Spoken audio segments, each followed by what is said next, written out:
3, 2, 1, go!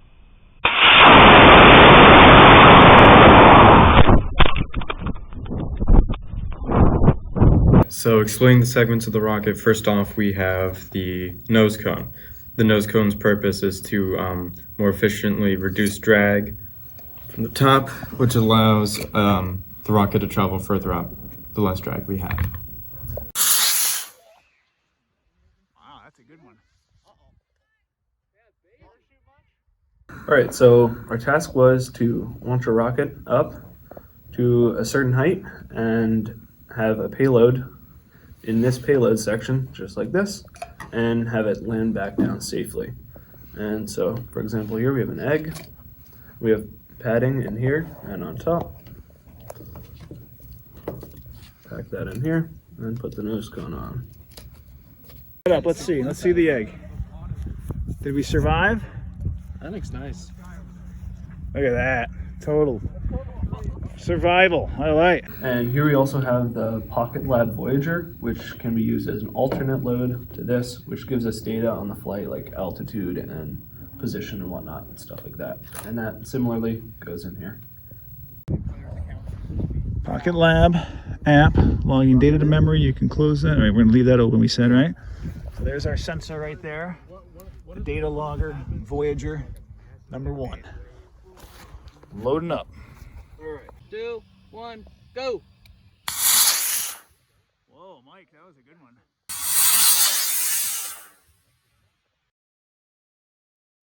The Pocket Lab Voyager, which is the data logger, it connects via Bluetooth to the tablet. So this is the altitude graph for this particular launch, and where we are in Sheffield, we're at about 525 feet above sea level, and our max height was 817 feet, so our total launch height was about 300 feet. So this is the barometric pressure graph for this launch, and it's basically the reverse of the altitude one.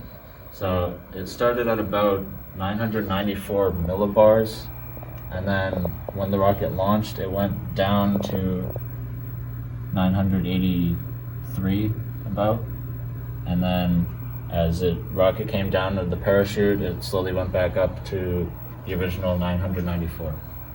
So this is the acceleration graph. These are the X, Y, and Z axis.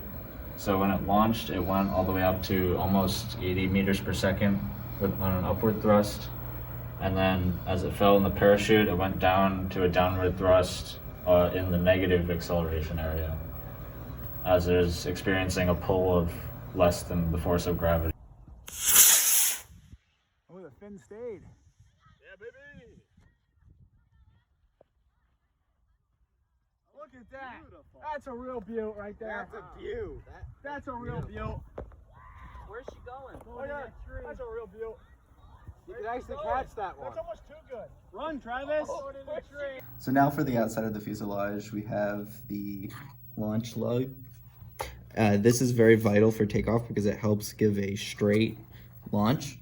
When that doesn't happen and it falls off during takeoff, it'll crash land. And this happened because when it tried to separate, this was pushing into the ground, so the energy came out and broke.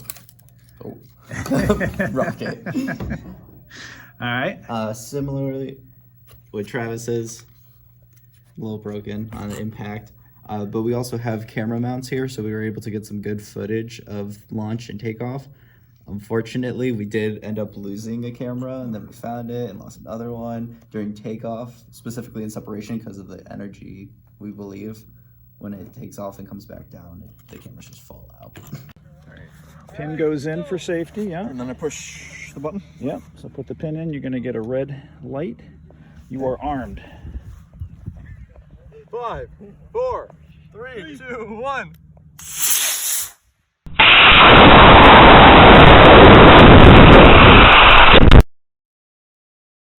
So inside the fuselage, we have this wadding in order to protect the parachute from being burned by the engine, as well as the shock cord, which is attached to the payload inside. And it is glued very thoroughly, as well as the payload, shock cord, and wadding. We have the parachute itself for a safe landing.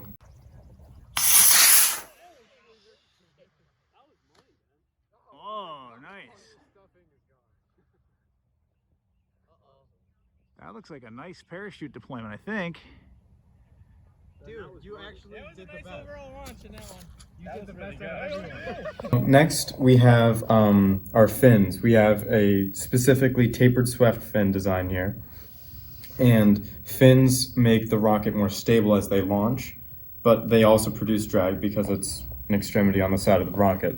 So to counter that, we sanded the very top edge here and here to make it so that the air could more aerodynamically go around it. Down. Here we go, guys. 3, 2, 1, go!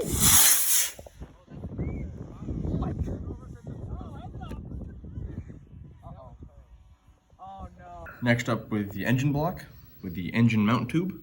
This is this little cardboard thing, as well as the engine hook, which keeps the engine safely in and tight, snug. We also have the green engine block, which goes inside to keep the engine inside without moving or anything like that. We also have the black engine hook retainer ring that goes over top and keeps the hook nice and snug with the engine. And just for centering purposes, we have the centering rings that go over top around here and here. And this all goes inside the fuselage and keeps the engine all ready and fit.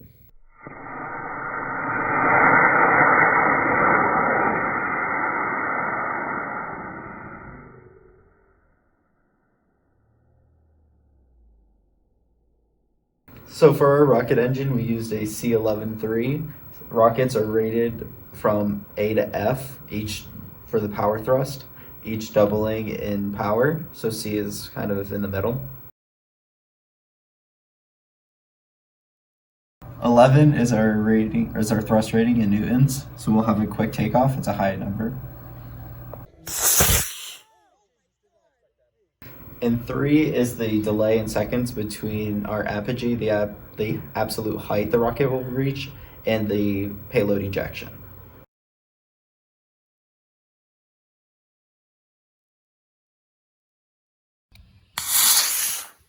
Whoa, Mike, that was a good one.